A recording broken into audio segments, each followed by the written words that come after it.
Якую рэформу ўлады плануе Лукашенко? Што ён кажа пра народ і самога сябе, а таксама што хутка забароняць у Беларусі і якую інфармацыю хаваюць чыноўнікі? Вітаем, сябры! Гэта наша Ніва, і зараз мы ўсё вам раскажам. Лукашенко так баіцца сыходзіць на пенсію, што падобна рыхтуе яшчэ адну рэформу беларускай улады. Пра гэта фактычна адкрытым тэкстам было сказана падчас інтэрв'ю амерыканскаму прапагандысту Рыку Санчасу з канала Russia Today. І тут самае галоўнае для Беларусі вось гэтая фраза Александра Лукашенки. Я об этом много думаю и уже с некоторыми специалистами посоветовался, как жить дальше. Забегая вперед, скажу, что нам надо серьезно подумать над управлением страной, может даже провести реформу управления государством, используя опыт старого. Далей жа ён патлумачыў, што мае на ўвазе савецкі прыклад, дзе галоўнай і кіруючай сілай была КПСС. Усе іншыя былі забароненыя, як і любая пазасістэмная палітычная дзейнасць, не кажучы ўжо пра апазіцыю.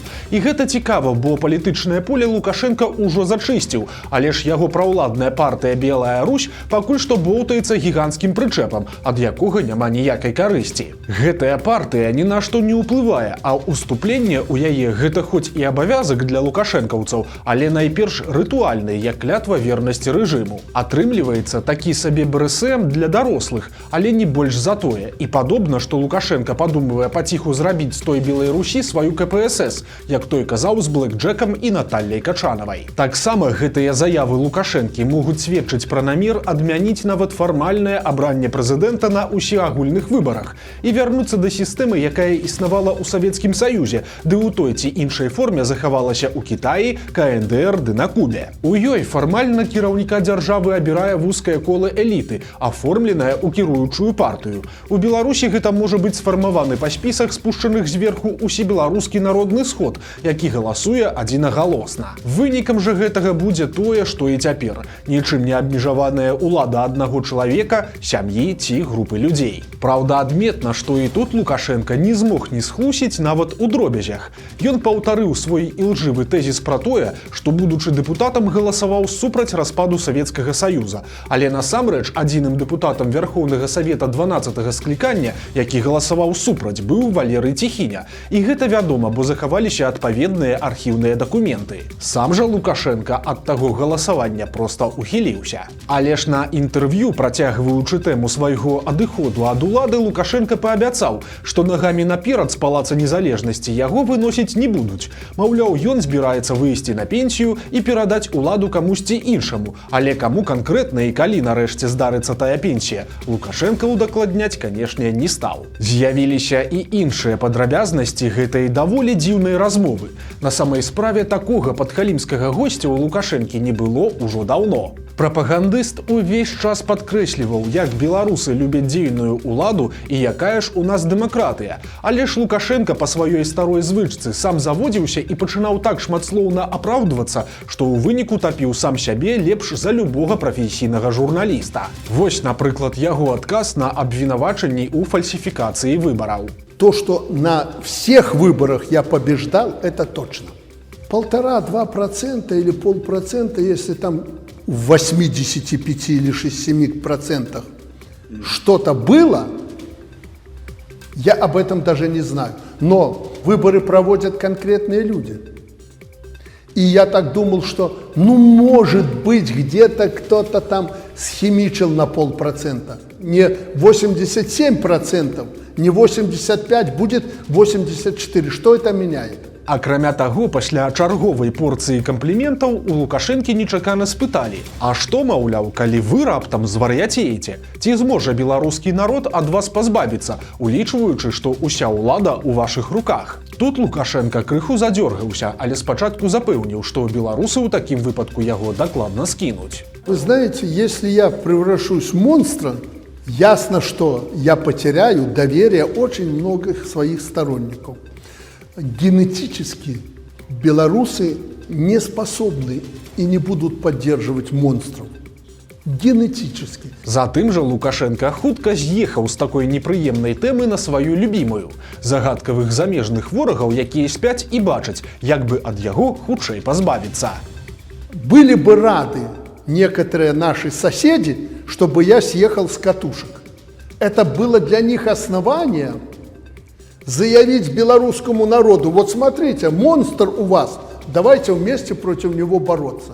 И это было основание, хорошее основание и причина, справедливая причина борьбы против меня внешних моих врагов и противников. Сам жа Лукашенко лічыць сябе крыштальна сумленным чалавекам, якому нічога не трэба, бо ў яго ўсё і так ёсць. Я не могу сделать так, чтобы меня упрекнули за то, что я себе что-то от каких-то спонсоров взял ради своего благополучия. На сегодняшний день у меня все есть. Я президент. Мой народ, мое государство заботится о том, чтобы я был в безопасности, чтобы я осуществлял свою президентскую деятельность. Мне ничего не надо. Далей жа аповед пра сціпласць Лукашэнкі працягнуўся ў тым жа духу. У меня не было родителей богатых, я не привык к этой роскошной жизни. И по своему характеру, наверное, от матери досталось, она меня всегда учила: сынок, не трогай чужого, не бери чужое. Это плохо, не сегодня, завтра будет плохо. Поэтому я об этом помню, своих детей к этому приучаю. Праўда, тут ёсць адзін нюанс, бо даўно і добра вядома пра шматлікія бізнесы, так ці інакш звязаныя з сынамі Лукашэнкі Віктарам і Дмітрыем. Але, магчыма, яны і сапраўды лічаць, што чужога не бяруць, але па іншай прычыне, бо ўсё, што мае Беларусь, гэтае сямейства лічыць сваім.